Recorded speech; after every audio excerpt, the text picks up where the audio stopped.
What causes long COVID?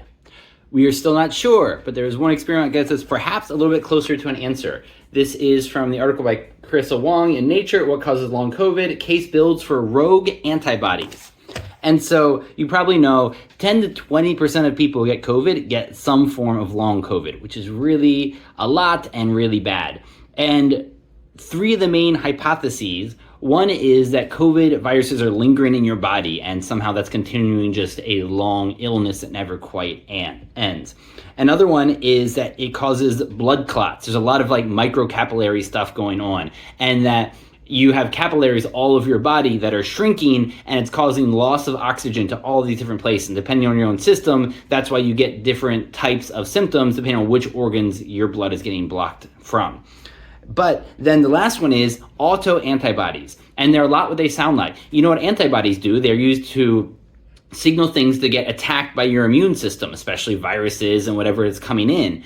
But autoantibodies are when they are targeted to your own cells. And so it looks like COVID might be causing the birth of this new type of antibody in your system that is targeting your own healthy tissue. And depending on where there gets to be a lot of them, that makes a difference for what kind of symptoms you get, depending on which organ is getting the most of these autoantibodies building up. So in this specific study, what they did was they took mice and they injected them with the antibodies of various groups of people who have long COVID.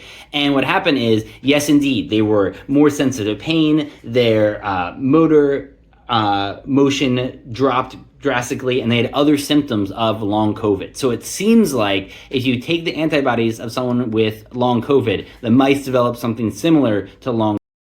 Of course, this is no kind of silver bullet for we're sure what this is, but I have been seeing a lot more research pointing in this direction. And one other helpful thing about this is it might be a way to create an animal model, finally, of long COVID. Because right now, we can't really study long COVID in animals, which is, a very helpful thing, barbaric and awful as it is. But we might be able to start using these antibodies to induce something like long COVID in animals, and then use various drugs to see what might help them.